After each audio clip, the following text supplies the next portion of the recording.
Today, I'm gonna help you design a workout plan to help balance those hormones. So stick around.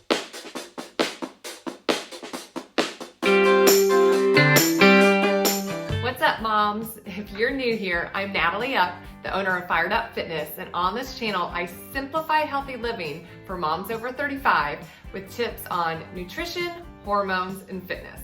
If this sounds like you, make sure to hit that subscribe button now and the bell for notifications.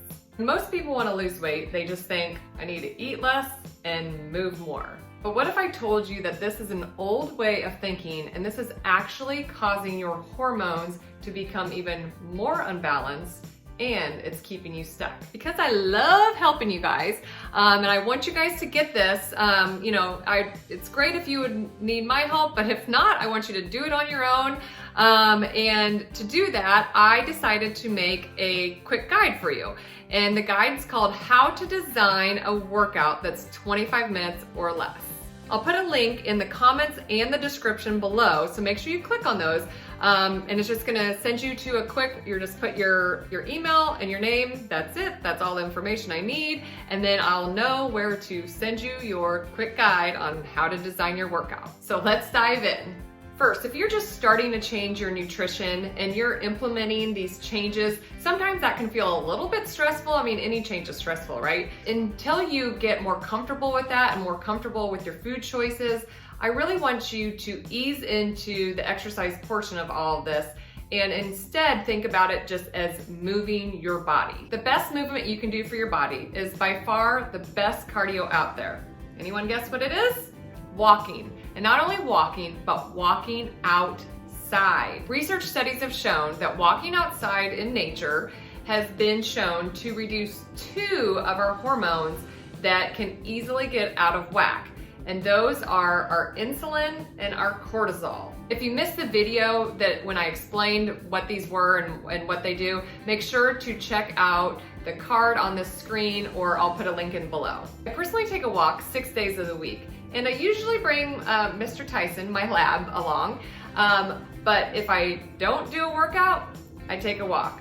And even if I do a workout, I take a walk after, because it's a good way to rid our body of toxins that we build up during a workout. Now, I usually keep my walk, depending on the day, between 15 and 30 minutes. That's about all I can squeeze into my schedule, and it works for me. If you aren't moving at all right now on a regular basis, I recommend just making it a point to do a 5-minute walk. It sounds so easy, and that's when you're making a change, it needs to sound ridiculously easy. So 5 minutes each day, and do that 1 to 2 weeks and see how you're doing. If you are consistent with the 5 minutes, bump it up to 10, and then do that until you get to at least 20, if not 30 or more minutes of a walk each day. Walking outside is a major multitasker, because not only are you lowering stress while getting some movement in, but you're also lowering your blood sugar levels,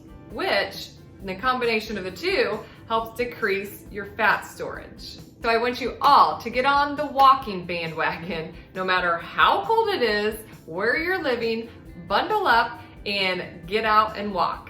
Okay, so now let's get on to the workout or resistance training part. So if you're a busy mom like me, I have to work out from home. I don't have time to go to the gym anymore. I like to, just the travel time in itself I just don't have it in my schedule. So for most of my clients, I recommend just working out in the comfort of your own home, and we're gonna go over what exercises you should be doing. But if you're not ready to pick up those weights yet, which you're a beginner, I totally understand, you can do any of the exercises I talk about with just your own body weight. When I was younger, and even 10 years ago when I was 35, I actually set up my workouts where I was working out like 5 times a week. And I'd do like these fancy splits where I would do my back and biceps one day and my chest and triceps, and then do my leg days and everything. As I've gotten older, I've noticed I don't need that. I don't need that anymore. I'm not trying to be, the bikini model I was trying to be 10 years ago, which is kind of funny to me now. But I just want to look and feel good, right? So what I recommend is up to 3 full body workouts 3 times a week. If you're not there yet, that's typically what I do, but try to get up to 2, and if you can only get in 1 right now, that's where you're at. Just start with 1, of course, in addition to your daily or most of the day's walks. I'm all about utilizing my time wisely, as my mom would say. So in my workouts, I try to incorporate as many compound exercises as I can. And these are exercises like an overhead press where you're using multiple muscle groups versus like a biceps curl where you'd be just focusing on your biceps. I also use a lot of hybrid exercises. I'm not going to talk about those today, but that's when you could do maybe a squat with an overhead press at the same time, within the same exercise. I really try to make all of my workouts no longer than 25 minutes. And so including these types of exercises allows me to get a really good fat burning session without taking a ton of time. Here's some of my favorite exercises, and they have lots of variations that I'm not including today, but I'm just giving you a general overview of what they are. But we're gonna start with the lower body. For lower body exercises, I try to gear all of the types of exercises I use around my glutes. You're gonna still hit your thighs, both the front and back of them, your calves, and you're also going to sneak in some core with these exercises. But if I can focus on really hitting all 3 of the main muscles of the glutes, then I know that I'm getting a really good lower body workout. First up is a glute dominant exercise. I think about this as an exercise that's focusing on that smile line, right at the bottom of your cheeks. And I'm not talking about these cheeks. These would include things like any types of glute bridges or hip thrusts. Next up is a hip dominant exercise. And this is where you're going to be bending at your hips. It's going to be a hip hinge movement. These exercises are going to focus on not only your glutes again, but they're also going to hit the back of your legs or your hamstrings. For hip dominant, think deadlift, kettlebell swings or dumbbell swings, hyperextensions, or standing kickbacks. Next up is knee dominant. This is obviously bending at your knee. So this is going to hit not only your glutes again, but also your quads or the front of your legs. These could be any of your squats, any lunges, and step ups would be good ones too. Last on the list is an abduction dominant exercise. These are going to be exercises where we're working on externally rotating our hips and abduction of our hip muscles and thigh muscles. So not only are we going to, of course, focus on that side pocket glute muscle right there, that glute medius, and inside the glute minimus, but we're also going to work on those outer thighs. It's very important. A lot of people, as they've gotten older, and you can tell this if you do a squat and you tend to have your knees go together, that means that your inner thighs are taking over and are tighter and stronger than your outer thighs. So always important to work on those outer thighs, just to, have that better alignment in our posture. Exercises that work on these would be like a banded seated abduction exercise, monster walks, and curtsy lunges. For upper body exercises, I suggest incorporating about 3 exercises, and I'm gonna put them into 3 categories. So just really choosing one from each category would be great. The first one is a pulling exercise. This is gonna target your back and your biceps. All of these are also gonna target your shoulders, but those are gonna be your main focus. These could be like a bent over dumbbell row or an upright row. Next on the list is a pushing or pressing exercise. This is going to target the other side of your body. So it's going to be your chest and then the back of your arms, which is going to be your triceps. These type of exercises could be a push-up, or it might be an overhead press. The last category is an isolation exercise. So this is what I was talking about before, when you're targeting that like mainly one muscle. So this could look like a lateral raise or hammer curls or bicep curls, something that's gonna just target one main muscle. So we had a little lower body and a little upper body. Now I want you to do one core exercise that is solely focused on the core. Remember, we snuck in some core in our lower body, and we definitely are sneaking it in our upper body, especially the standing ones, like an overhead press. You're having to use that core to stabilize and, stay upright. But I want you to do at least one core specific exercise that's really using that deep transverse abdominis muscle. That's our foundation of our core and balance. And one of my favorite ways to do this is with planks. There are so many variations of planks. You really, can't get bored with them. Another one that I really like is ab VIAs.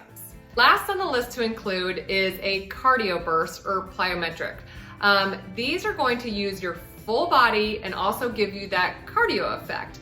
And if you're a client, you know what I'm gonna say, because my all-time favorite plyo to use or cardio burst is a burpee. Done with the proper form, burpees are an amazing full body cardio exercise. I love them. And there's so many variations. You definitely cannot get bored with burpees.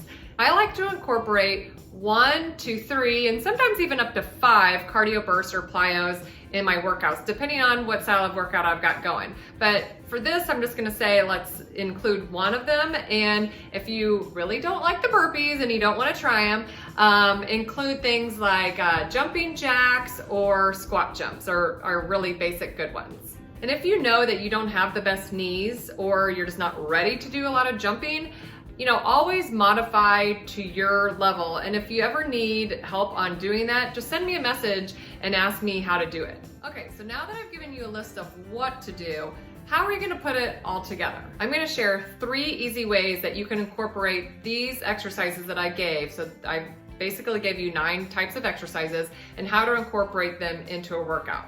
So the first one would be just one big circuit. So a big circuit of 9 exercises. You could do them in the order that I listed them, or you could, go back and forth between the categories, like a lower body and then an upper body and a lower body and an upper body, and then, put in those that cardio burst and the core in 2. Next, you could split them into 2 mini circuits. So you could do your lower body exercises and include maybe your core exercise with that. And then you do all rounds of that. And then you could do your upper body exercises and put in your cardio burst with that, and then do all rounds of that.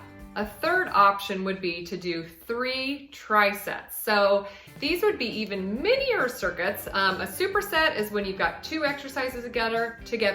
Triset is when you've got 3. So since there's 9 exercises, that would be 3 trisets that you'd put together. So you could just pick 3 from the list and go down, and you're gonna do all rounds of, the first triset and complete that. And then you're gonna move on to the next triset, all rounds, and then the third triset and all rounds. In any of these 3 recommendations, I recommend for each exercise to try to work at them between 30 and 45 seconds, followed by a 10 to 15 second rest, and then do them for a total of 2 to 4 rounds for the whole workout.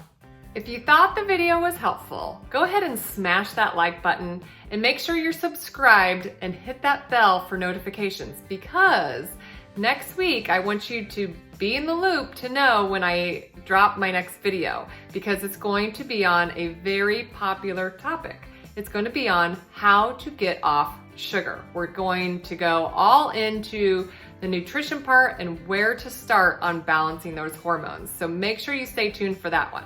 If you feel like your biggest struggle is actually the accountability of getting those workouts in, make sure to message me and I can help you out and tell you more about my program. In the meantime, go ahead and click that video on the screen now, because it's a follow along workout that you can do just right off YouTube. Well, guess it's time to go. Hope you're feeling fired up. Bye.